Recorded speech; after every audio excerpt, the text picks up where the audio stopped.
By now she's depressed, desolate, and desperate, resigned to living the rest of her days with a terrible affliction.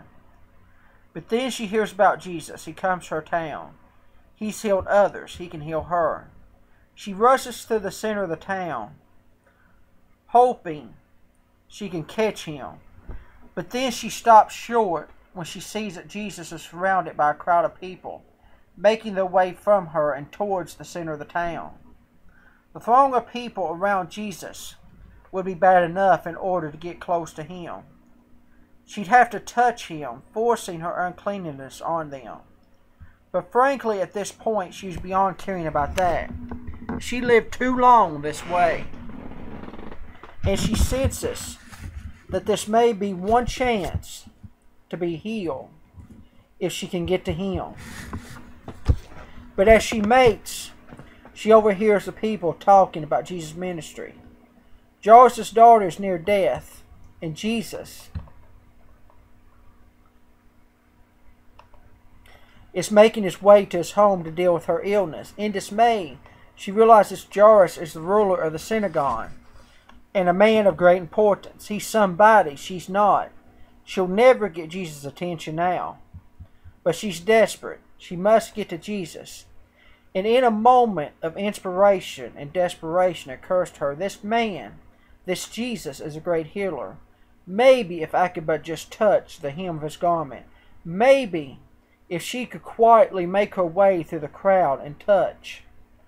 Yes, if she could just touch the hem of his garment, then she might be healed. You see, in those days, Jews wore cloaks with tassels on their four corners. The tassels had a blue cord woven into it, which reminded them of God's law and their duty to keep the law. Many people had an almost superstitious belief that tassels as scared objects.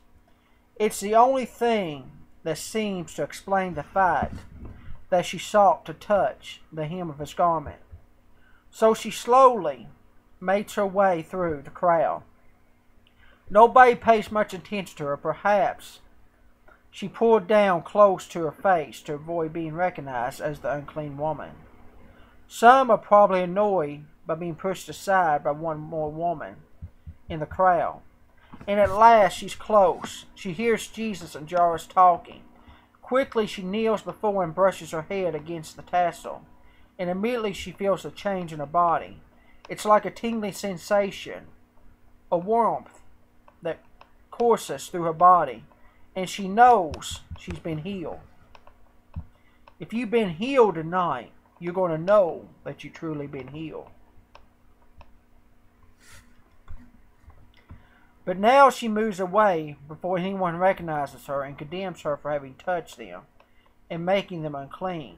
She must not be discovered. Then to her horror, Jesus stops and turns, practically looking at her. "Who touched me?" he demands. Everyone thinks that Jesus is talking to who shoved him or pushed him or bumped into him, and no one wants to have been guilty of doing that to this great teacher. Even Peter responds that everybody was pressing and crowding him. Of course, somebody bumped into him, but she knows what he means. She knows that he means her, and she knows there is no escape. In fear and trembling, she falls on her knees before him. Perhaps she's afraid she'll be punished. Maybe she's even fears that the healing she received will be taken away. We don't know, but we do know she pleads her case to Jesus. She explains what drove her to touch him with her unclean hands. And then, almost cautiously, she smiles and tells him of how she had been healed. And Jesus reaches down and pulls her to her feet and says, "Daughter, your faith has healed you. Go in peace." Now, what can you learn from all this? Some people have read this passage to come to the false conclusions that doctors are a bad idea. Years ago in northern Indiana, there was a gymnastics teacher named Hubert Freeman. He taught his people that if they had enough faith, they didn't need doctors. He would even use this passage to look and say Look at this woman who spent all of her money on doctors. They didn't do her no good. And he convinced many of them to give up on the medicines. Before his ministry, over 90 people died. Many of them was children. And one of them was his friend.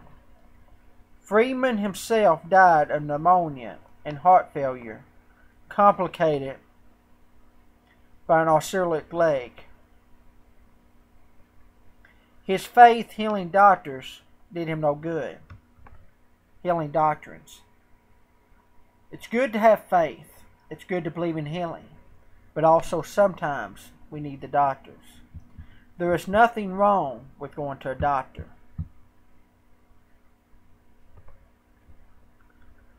Scripture never condemns them, and only a fool would say that our present-day medicines and hospitals and doctors and nurses don't bring healing for many diseases and physical problems. But most doctors will tell you that, as our advanced medicine today is their practice, is more an art than a science. The body is a complicated creation. Even our most advanced medicines can be uncomfortable and unforeseen consequences. No doctor or nurse is comfortable with someone who they can't heal. They take that failure personally because they really want to do good for the patients. But they know even the best prescriptions may be made on percentages and possibilities.